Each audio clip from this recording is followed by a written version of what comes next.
My parents humiliated me at my own graduation, publicly praising my sister while mocking my struggles.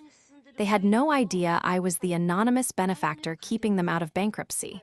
So, I cut the financial cord forever. Before we continue today's story, we have an urgent announcement to make. Due to technical issues, we are pivoting towards another channel. Please subscribe to our new channel, Kin and Karma.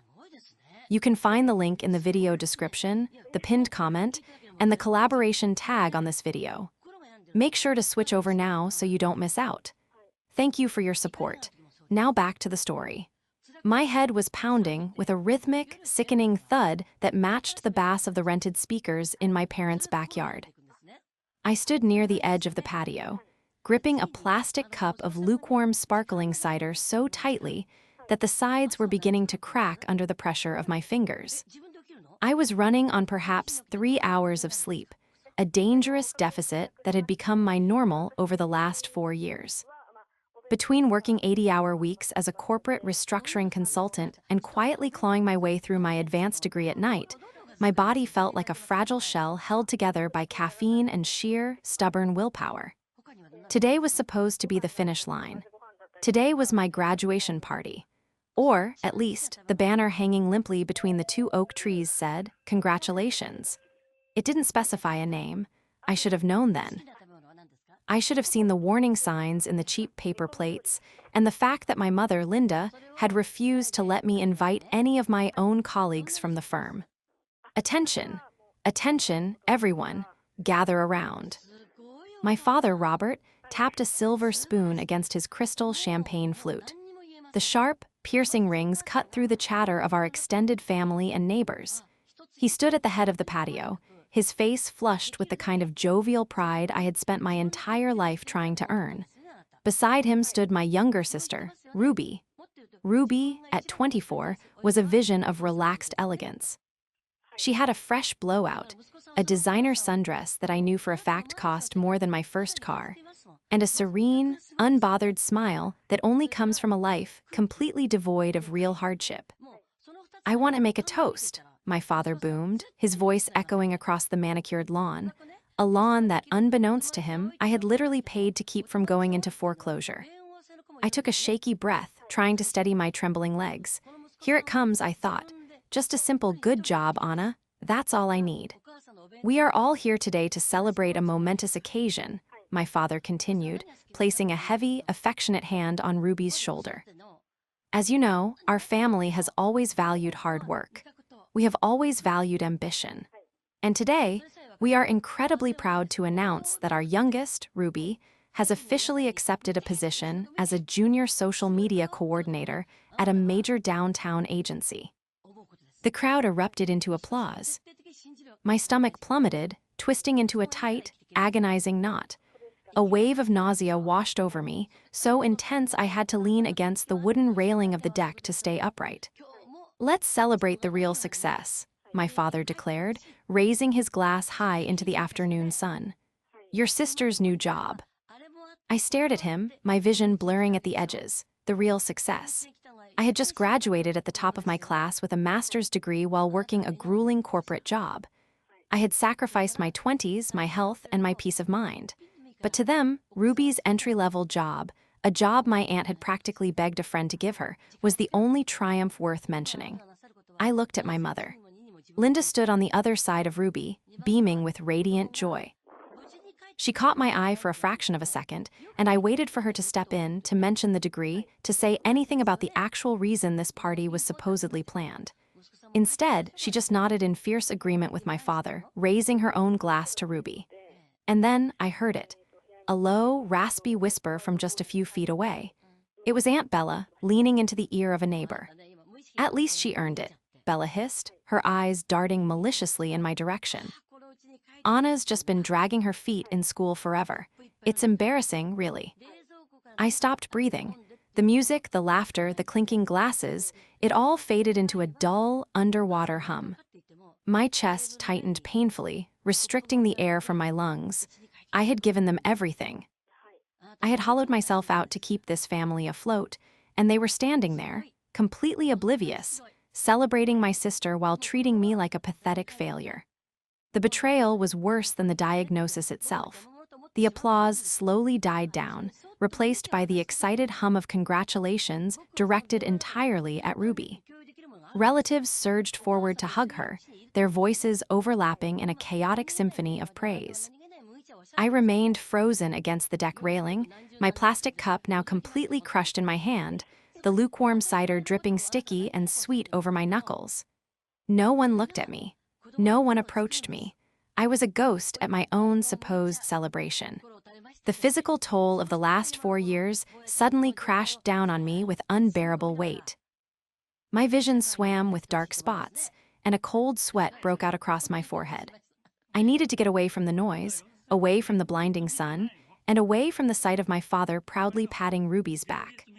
I pushed my way through the sliding glass doors and stepped into the cool, quiet sanctuary of the kitchen. I leaned against the marble countertop, pressing the heels of my hands into my eyes, trying desperately to hold back the tears of sheer, unadulterated humiliation. I took deep, shuddering breaths, focusing on the hum of the refrigerator. "Well, don't you look miserable?" I snapped my head up. My mother, Linda, stood in the doorway, holding an empty tray of appetizers. Her expression was one of mild annoyance, her lips pressed into a thin, tight line. She walked over to the sink, dropping the tray with a loud clatter that made me flinch. "Mom," I managed to say, my voice trembling despite my best efforts to keep it steady. "Mom, what was that out there? Dad didn't even mention my degree. He said Ruby's job was the real success. At a party that was supposed to be for my graduation." Linda sighed, a long, exaggerated sound that conveyed her profound exhaustion with my very existence. She didn't look at me, instead focusing her attention on aggressively wiping down an already clean section of the counter. "Oh, Anna, please don't start this right now," she muttered, her tone dripping with condescension. "You are always so dramatic. It's not a competition." "Not a competition." I echoed, the disbelief forcing a bitter laugh from my throat. "Mom, I worked myself into the ground for this degree. I barely slept. I missed holidays. And you didn't even put my name on the banner outside." She finally stopped wiping and turned to face me. Her eyes were cold, devoid of any maternal warmth or understanding. "Look, Anna," she said sharply, "you've been in school for years, taking your sweet time. Ruby went out and got a real job in the real world. She's making something of herself. Your father just wanted to make sure she felt supported, since you're always making everything about your stress and your studies." "My stress," I whispered, taking a step back as if she had physically struck me. "You think I was taking my time. You think I enjoyed working day and night. I think you need to stop being so jealous of your sister," Linda snapped, her voice rising in pitch. "It's ugly, Anna, it really is. Now wash your face and come back outside. People are starting to ask why you're sulking in here while we're trying to celebrate." She turned on her heel and marched out of the kitchen, the swinging door shutting behind her with a definitive thud. I stood alone in the silence, the sheer magnitude of their delusions suffocating me.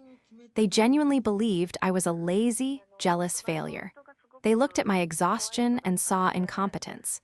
They looked at my modest lifestyle and saw a lack of ambition. I walked over to the kitchen window and peered through the blinds. Outside, my father was laughing uproariously at something Aunt Bella had said, while Ruby posed for photos with her new colleagues. They were so confident in their reality. They were so secure in their beautiful house, their manicured lawn, and their comfortable lives. As my mother returned to the patio, handing Ruby a fresh glass of champagne, a strange, terrifying calm washed over the panic in my chest. My tears dried up instantly, replaced by a cold, calculating clarity. They thought they held all the cards. They thought they had me perfectly figured out. But they had forgotten one crucial thing. To understand the sheer magnitude of their blindness, you have to understand exactly what I had sacrificed over the last 4 years. When I was 24, just starting out in the grueling world of corporate strategy, I accidentally intercepted a piece of mail at my parents' house. It was a final notice of foreclosure. My parents, desperate to maintain their wealthy, country club image, had secretly drowned themselves in a toxic ocean of credit card debt, taking out multiple disastrous secondary loans against their home. They were 90 days away from losing everything: the house, the cars, their entire carefully curated reputation. I didn't confront them. I knew my father's pride would shatter, and my mother would spiral into a nervous breakdown. Instead, I quietly leveraged every single skill I had learned in my corporate job. I lived in a tiny, dilapidated studio apartment, ate rice and beans, and funneled every spare dime of my six-figure salary into a meticulously structured, anonymous LLC named Apex Holdings. Through a series of highly complex, confidential legal maneuvers orchestrated by a lawyer I hired, Apex Holdings bought their debt, restructured their mortgage, and began silently paying off the arrears. My parents received a formal letter from their bank stating that an independent investment firm had acquired their debt and provided a deeply forgiving restructuring plan. They never questioned it. They just assumed it was a stroke of miraculous luck, a reward from the universe for being such wonderful people. They went right back to buying designer clothes for Ruby and hosting lavish parties, completely unaware that their eldest daughter was literally starving herself to keep the roof over their heads. I watched the party continue through the kitchen window, my eyes eventually locking onto the true architect of my family's financial delusions: Aunt Bella. Aunt Bella was my father's older sister, a woman who possessed a terrifyingly polished exterior that completely masked her hollow interior. She wore a tailored linen suit that screamed old money, and her neck was draped in thick, gold chains. She claimed to be an independent wealth management consultant, a vague, impressive-sounding title that, as far as I could tell, involved absolutely no actual wealth or management. Bella thrived on chaos and superiority. She was the one who constantly fed my parents' egos, convincing them that they deserved luxury, pushing them to take vacations they couldn't afford, and relentlessly whispering poison into their ears about me. I watched her now as she cornered my father near the grill. Even from a distance, I could read the predatory tilt of her head. I decided I couldn't hide in the kitchen forever. I pushed the door open and stepped back into the heat, navigating the edges of the crowd. As I passed the grill, Bella's shrill, overly articulated voice drifted over to me. "Robert, darling, I'm just saying, it's time to start thinking about the future," Bella was saying, swirling the ice in her drink. "With Ruby launching her career so successfully, she's going to need a proper space. This house is so large, and let's face it, Anna isn't exactly moving up in the world. Have you considered looking into a reverse mortgage? Or perhaps transferring the deed into a trust that favors Ruby? You must protect your assets from dead weight." My father nodded slowly, his brow furrowed in deep, serious thought, as if Bella was dispensing brilliant financial gospel. "You might be right, Bella. Anna is she's struggling. She doesn't have the drive Ruby does. We do need to protect what we've built." "What you've built," I thought, a bitter, hysterical laugh threatening to bubble up my throat. "You've built a house of cards on my broken back." Bella turned her head, her sharp, heavily mascaraed eyes locking onto me. A wide, entirely fake smile stretched across her face. "Anna, dear," she called out loudly, ensuring several guests turned to look. "We were just talking about you. Have you finally finished those little classes of yours? Are you ready to get a real job and move out of that dreadful, tiny apartment? Ruby was just telling me how embarrassing it is when her friends ask where her older sister lives." I stopped walking. I looked at Bella's smug, powdered face. I looked at my father, who was pointedly looking away from me, embarrassed by my very presence. I looked across the yard at my mother and Ruby, laughing together, clinking glasses, celebrating their perfect, fake lives. The devoted, terrified daughter inside of me finally, permanently died. I didn't respond to Bella's taunt. I just offered her a slow, terrifyingly calm smile, turned on my heel, and walked straight out of the backyard, leaving my own graduation party behind. The time for silent suffering was over. The drive back to my tiny, cramped apartment was entirely silent. I did not turn on the radio. I did not cry. The crushing, suffocating weight of my family's disdain, which I had carried on my shoulders for 4 agonizing years, had simply evaporated in the afternoon heat. In its place was a sharp, brilliant, and terrifyingly cold clarity. I walked up the 3 flights of stairs to my unit, my heels clicking rhythmically against the scuffed linoleum, unlocked my door, and stepped into the dim, sparse room I had forced myself to call home. I tossed my keys onto the chipped Formica counter. I walked straight to my small desk in the corner, pulled out my securely encrypted laptop, and opened it. The screen bathed my face in a pale blue light as I bypassed the dual-factor authentication and logged into the secure server of my legal representation. For years, I had been the passive victim of my own misplaced loyalty. I had convinced myself that keeping them afloat was my duty as a daughter. I had watched them mock my modest lifestyle, completely unaware that the only reason they weren't sleeping in a shelter was because I was quietly routing 60% of my senior analyst salary into a corporate entity. I clicked on the folder labeled Apex Holdings LLC. There it was, the master ledger. Line by line, month by month, I scrolled through the massive, crippling mortgage payments I had made on their behalf. I scrolled past the thousands of dollars I had quietly paid to settle their absurd credit card debts, the charges from designer boutiques, 5-star restaurants, and luxury car leases. They believed a benevolent investment firm had taken pity on them, restructuring their debt into a manageable, interest-free dream. They had no idea that I was Apex Holdings. I was the sole managing member. I owned their debt. And then I opened the subfolder. Inside rested the scanned, legally binding deed to their beloved lakeside vacation cabin. 2 years ago, when the secondary creditors were circling like vultures, my parents had been completely desperate. To hide their only unencumbered asset from being seized, they had eagerly followed the advice of Apex Holdings to transfer the deed of the cabin into the LLC's name for safekeeping. They had literally signed their favorite vacation property over to me. I leaned back in my chair, staring at the digital signature of my father, Robert. He had signed it with a flourish, believing he was outsmarting the system. My phone buzzed on the desk. It was a text from Ruby. "Mom says you left early." Typical. "You always have to ruin my special days. Aunt Bella says you're just intimidated by my success. Grow up." I didn't reply. Instead, I picked up the phone and dialed a number I hadn't called in months. The line rang twice before a deep, gravelly voice answered. "Marcus," I said, my voice steady and devoid of emotion. Marcus was a former forensic accountant turned private investigator whom I had used during my initial restructuring of my parents' mess. He was expensive, discreet, and devastatingly thorough. "Anna," Marcus replied, sounding mildly surprised. "It's been a while. The Apex accounts are running smoothly. What do you need?" "I need a deep, exhaustive dive into an individual," I instructed, pulling up a blank document on my screen to take notes. "Her name is Bella. She goes by Aunt Bella to me, but her legal name is Isabella. She claims to be an independent wealth management consultant.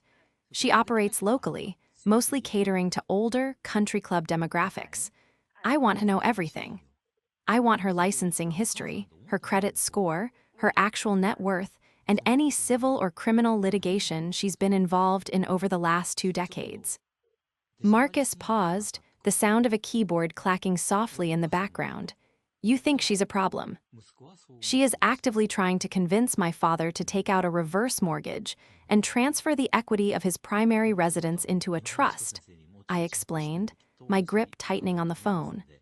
"A trust that I guarantee she intends to manage or control. She's trying to drain whatever imaginary equity she thinks they have left. I'll have a preliminary dossier by Tuesday," Marcus promised, his tone shifting into pure professionalism. "And Anna, if she's pushing a reverse mortgage without proper affiliation, she's leaving a paper trail. I'll find it." "Thank you, Marcus," I said. I hung up the phone. I looked around my small, cheap apartment. I had lived in poverty to save them. Now it was time to let the castle fall. Tuesday evening arrived with a heavy, oppressive humidity that mirrored the tension knotting in my stomach. My mother had summoned the family for a celebratory dinner to commemorate Ruby's survival of her first 3 days at her new job. I hadn't been invited naturally, but I showed up anyway. When I walked through the heavy mahogany front doors of my parents' house, the scent of expensive catered salmon and roasted asparagus wafted through the hallway. I stepped into the formal dining room. My father sat at the head of the long oak table, pouring a generous glass of red wine. Ruby was across from him, scrolling mindlessly on her phone. And there, sitting to my father's right in a place of honor, was Aunt Bella. "Anna," my mother said, freezing with a silver serving tongs in her hand. We didn't think you were coming. You're usually too busy studying or working your little job to join us for family meals." "I made time," I said smoothly, pulling out a heavy, upholstered chair opposite Bella and sitting down. I placed my handbag carefully on the floor beside me. Inside it rested a thick, manila envelope Marcus had messaged to my secure courier that very afternoon. Bella offered me a tight, condescending smile. "How lovely. Did you finally decide to come and apologize to your sister for your dreadful behavior at the party? Running away like a pouting child is terribly unbecoming for a woman of your age." "I'm not here to apologize to anyone, Bella," I replied, keeping my voice entirely level. I reached for my water glass and took a slow sip. My father sighed loudly, slamming his wine glass onto the table. "Anna, please, we are having a nice evening. Bella was just explaining the benefits of the new trust structure to us. She's going to help us maximize Ruby's inheritance and protect our assets." "Is she?" I asked, raising an eyebrow. I leaned forward, resting my elbows on the pristine white tablecloth. "That's fascinating. Tell me, Bella, what kind of trust are you recommending? A revocable living trust, an irrevocable asset protection trust, and who exactly is the named trustee?" Bella stiffened.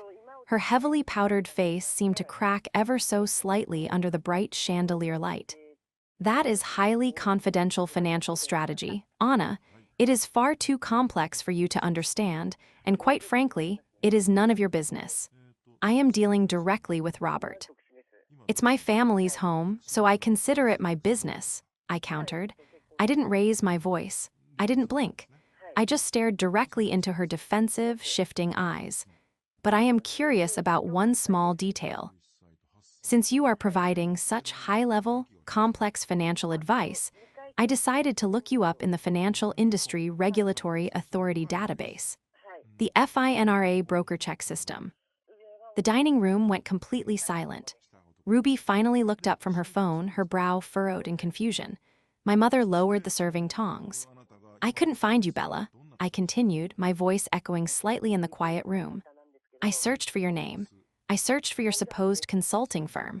There is no record of you holding a Series 7, a Series 65, or any valid license to provide financial advisory services in this state.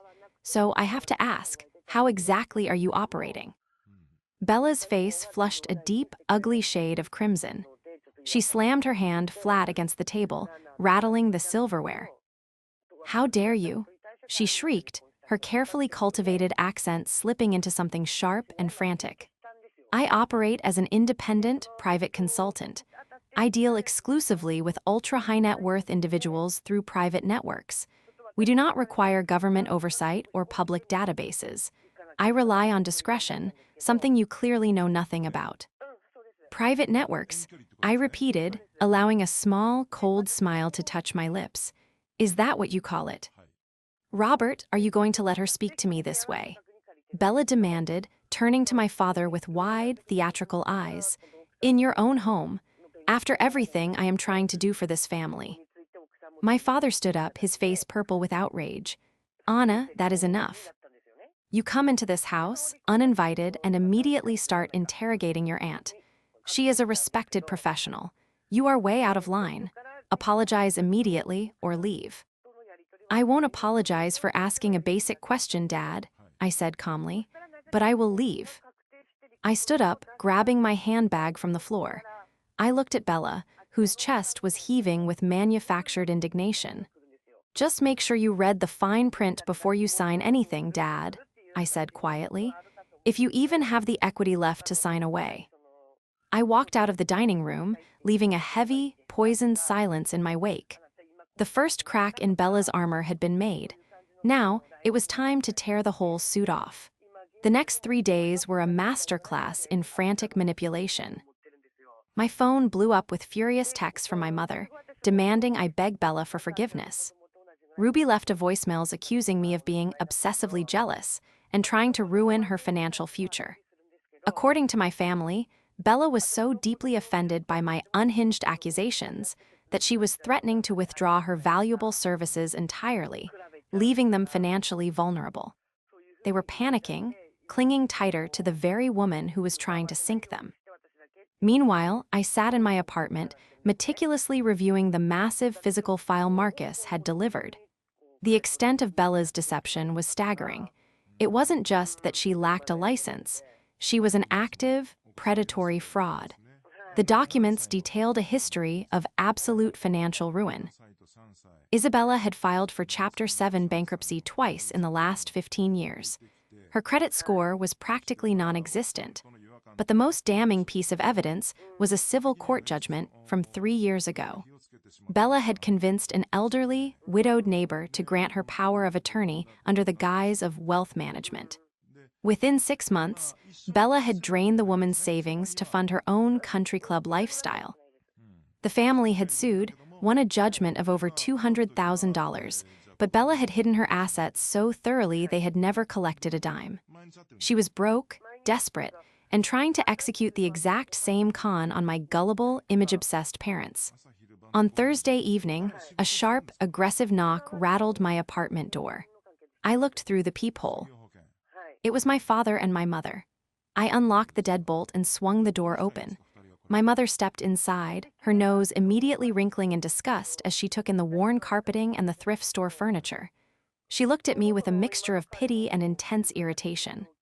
"Anna, this has gone far enough," my father began, his voice hard and uncompromising. He didn't even bother to take off his coat. "Bella is devastated. She was in tears yesterday. She is family, Anna. She is trying to help us secure Ruby's future, and you insulted her out of sheer spite. We will not tolerate this behavior. You are going to call her right now, with us present, and you are going to apologize." "I am not calling her Dad," I said, walking over to my small dining table. The thick manila folder sat in the center, waiting. And she wasn't in tears because she was insulted. She was in tears because she realized I'm actually looking into her. "Stop it," my mother snapped, stepping forward. "Just stop. Why must you ruin everything? Why can't you just be happy for your sister and grateful for your aunt's help?" "Grateful?" I asked, my voice dropping to a low, dangerous register. "You want me to be grateful? Fine, come here, both of you, look at this." I opened the manila folder and spread the documents across the table. I picked up the thickest packet, the civil court judgment, and held it out to my father. "What is this nonsense, Anna?" He demanded, refusing to take it. "It's a court order, Dad," I said, my hand not wavering. "From 3 years ago. When your respected, professional sister drained the life savings of an 82-year-old widow in a neighboring county. The family sued her for fraud. They won. She owes them $200,000. My father froze. His eyes flicked down to the paper, then back up to my face. "You're lying. You manufactured this." "It has the county clerk's official seal stamped right on the front," I told him, dropping it onto the table and picking up the next document. "Here are her 2 separate bankruptcy filings. The most recent one was discharged only 4 years ago. She has no assets, Dad. She has no license. She has no private network. She lives entirely off high-interest credit cards and whatever she can siphon from gullible people who trust her." My mother let out a small, trembling gasp. She reached out with a shaking hand and pulled the bankruptcy filing toward her. She read the first page, her face draining of color. "Robert," she whispered. "Robert, it has her social security number on it, her old address." "It's fake, Linda," my father insisted, his voice rising in panic. But he leaned over her shoulder, his eyes scanning the court judgment.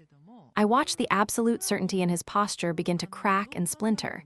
He was a proud man, a stubborn man, but he was looking at irrefutable, state-certified proof that his sister was a con artist. "She wanted you to sign the house into a trust, didn't she?" I pushed, stepping closer to them. "She wanted to be the trustee." She wanted the power to borrow against whatever equity you have left so she could pay off her own debts. She was going to bankrupt you. She wouldn't, my father whispered, though the fight had completely left his voice. He dropped into one of my cheap dining chairs, staring blankly at the papers. She's my sister. She wouldn't do that to us. We need her help, Anna. You don't understand our situation. I understand a lot more than you think I do, I said quietly, gathering the papers back into a neat pile. I had shown them the truth about Bella. Now they were finally primed to hear the truth about me. Tomorrow is Ruby's big celebration dinner, I said, looking down at my devastated parents. The one at the country club. Bella will be there. I will be there too. And I suggest you don't sign a single piece of paper until I have my final say. The drive to the Oak Ridge Country Club was a familiar route, one I had taken countless times in my youth when my parents were still pretending their wealth was infinite. The heavy iron gates loomed in the twilight, flanked by meticulously manicured hedges that smelled of damp earth and expensive fertilizer.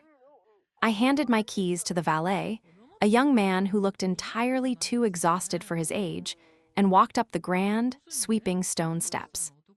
The oppressive humidity of the evening clung to my skin, but inside, the clubhouse was an oasis of aggressive air conditioning, and the soft, ambient hum of string quartet music piped through hidden speakers. I paused in the grand foyer, taking a slow, deep breath to steady my racing heart. I adjusted the strap of my simple leather shoulder bag, feeling the heavy weight of the manila envelope resting securely inside. Tonight was the night the illusion shattered. I navigated the plush, velvet-lined hallways until I reached the private dining alcove my mother had reserved for Ruby's celebratory dinner. The room was enclosed by heavy glass doors, offering a full view of the lavish setup inside while keeping the conversation fiercely private. Through the glass, I could see the scene unfolding perfectly. The table was set with the club's finest china and crystal.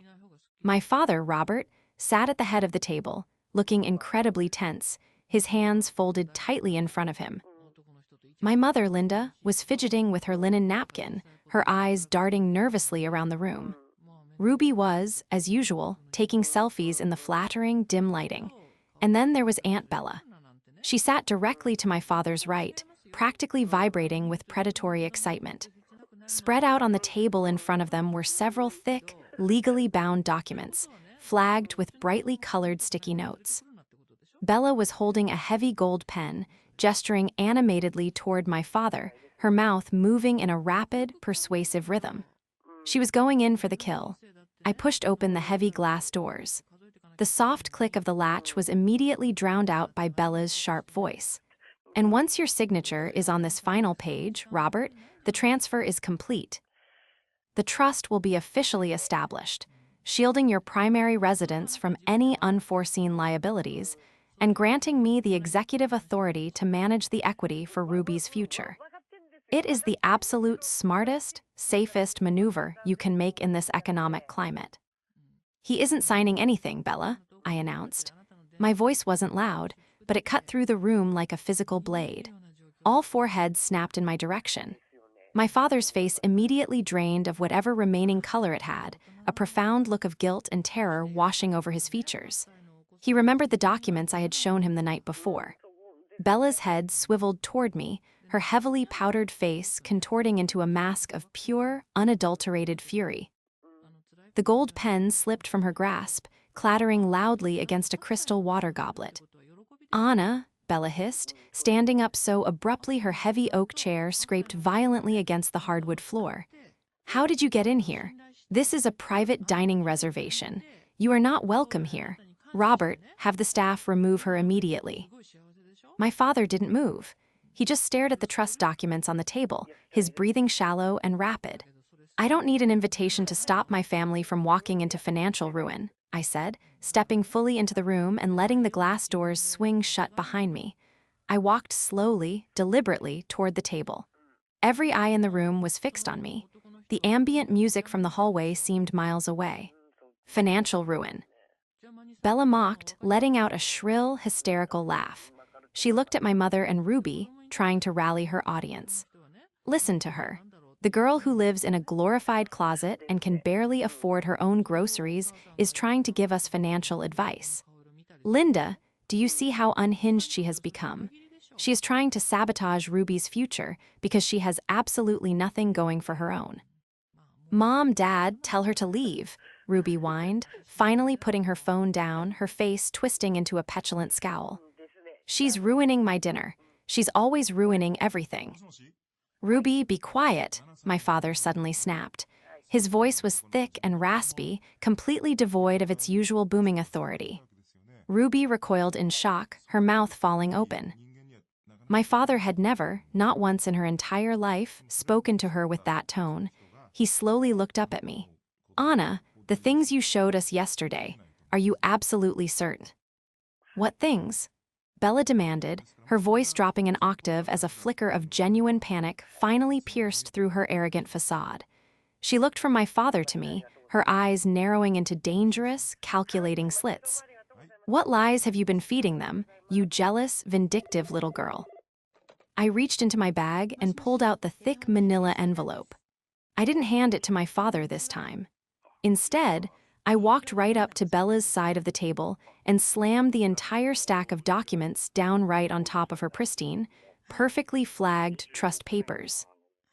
I'm not feeding them lies, Isabella, I said, using her full legal name. The sound of it made her physically flinch. I'm feeding them the public record. 2 Chapter 7 bankruptcy discharges, a staggering credit card deficit, and my personal favorite, a $200,000 civil judgment against you for the systematic financial abuse of an 82-year-old widow. A woman who trusted you to manage her wealth, just like my father was about to do. The silence in the dining alcove was absolute, suffocating, and terrifying. Even the clinking of silverware from the main dining room seemed to have ceased. Bella stared at the documents. Her hands began to tremble so violently that her heavy gold bracelets clinked against each other. She opened her mouth to speak, but no sound came out. She closed it, swallowed hard, and tried again. These are fabricated, she stammered, pointing a shaking, manicured finger at the court seal. This is a deliberate, malicious forgery. I have enemies in the industry. People who want to see my private network fail. Robert, you cannot possibly believe this. This trash.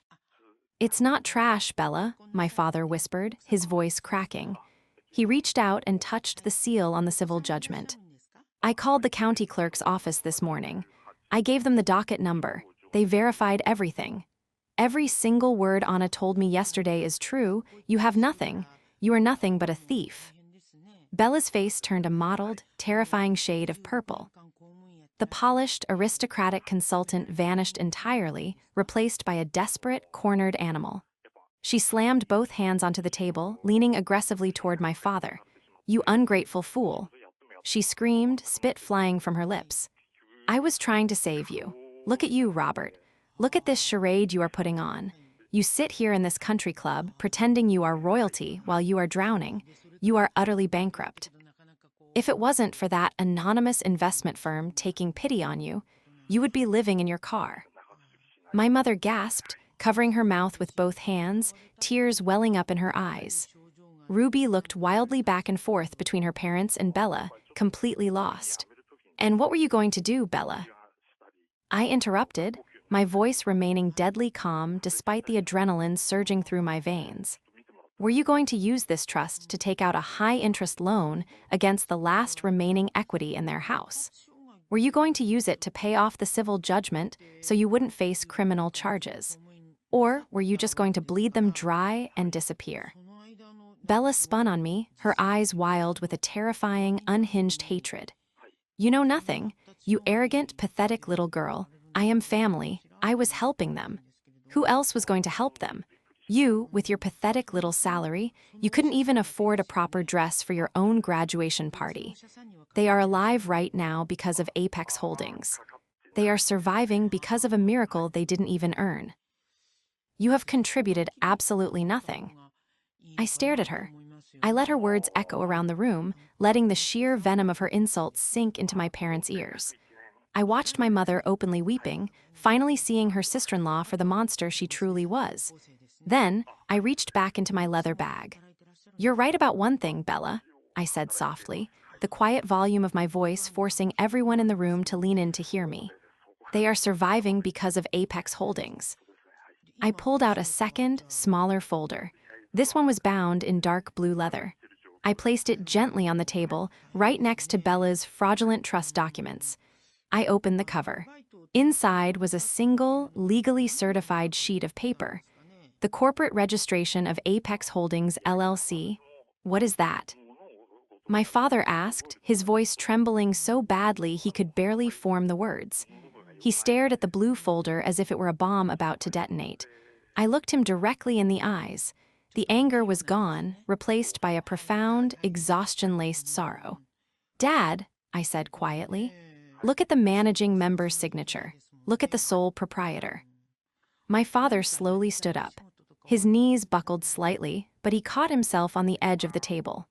He leaned over, his reading glasses slipping down the bridge of his nose, and focused on the bottom line of the registration document. His breath hitched in his throat. He let out a sound that was half sob, half gasp. He looked up at me, his eyes wide with a shock so profound it looked as though his entire reality had just fractured into a million unrecoverable pieces. Anna, he breathed. Anna, no, it can't be. It is, I confirmed, my voice entirely steady. I am Apex Holdings, Dad. For the last 4 years, I have been working 80 hours a week.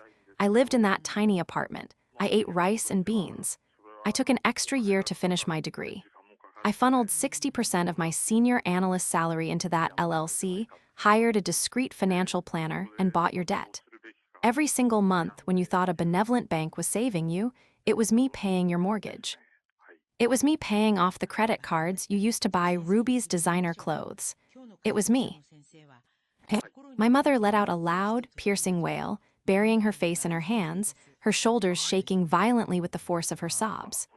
Ruby stared at me, her mouth agape, the sheer magnitude of her own entitlement finally crashing down on her. Bella stood frozen, completely paralyzed. The arrogant smirk was permanently wiped from her face, replaced by a look of utter, devastating defeat. The pathetic little girl she had mocked for years was the sole reason she even had a wealthy brother to try and con. And Bella, I added, turning my gaze back to my aunt, delivering the final, fatal blow. Remember that vacation cabin you convinced my parents to sign over to the investment firm for safekeeping? You know, the one you were planning to have them sell next to fund your little trust. Yeah. I hold the deed to that, too, which means you have absolutely nothing left to steal. I looked around the table. The illusion was gone. The truth was laid bare under the bright chandelier lights. The dinner is over, I announced, stepping back from the table. Bella, if you ever contact my parents again, I will personally hand Marcus's entire investigative file over to the district attorney and push for elder abuse charges. Now, get out. Bella did not say a single word. She didn't try to defend herself. She didn't look at my father or my mother. The sheer, overwhelming reality of her exposure had completely broken her. She picked up her handbag with trembling, uncoordinated fingers, turned her back on her family, and walked out of the glass doors, disappearing into the plush velvet hallways of the country club. She was a ghost, banished permanently from the lives she had tried to ruin. The silence that followed her departure was heavy and suffocating. I stood at the end of the table, looking at the wreckage of my family. My father sank back into his chair, looking 10 years older than he had when the evening began. He reached out with a shaking hand, tracing the letters of my name on the Apex Holdings registration document. Tears, thick and fast, fell onto the expensive white tablecloth. Anna, he choked out, his voice broken and hollow. My God, Anna, what have we done? My mother rushed around the table, falling to her knees beside my chair. She grabbed my hand, pressing it against her tear-soaked cheek. We didn't know, she sobbed, her makeup running in dark streaks down her face. We didn't know, my beautiful girl. We were so blind. We treated you so horribly. We thought you just didn't care. We are so sorry. Even Ruby was crying quietly in her seat, staring down at her lap, unable to meet my eyes. The expensive sundress she wore suddenly looked like a costume she had stolen. I'm sorry, Anna, she whispered. I've been so awful to you. I looked down at my mother, feeling the wetness of her tears on my hand. For 4 years, I had fantasized about this exact moment. I had dreamed of the apology, the validation, the desperate plea for my forgiveness. I thought it would feel like a triumphant victory. I thought I would feel powerful. Instead, I just felt a profound, overwhelming sense of relief. The secret was out. The burden I had carried alone in the dark was finally set down. Get up, Mom, I said gently, pulling my hand back but offering her a soft, genuine smile. Please sit down. She nodded frantically, struggling back into her chair, wiping her eyes with her linen napkin.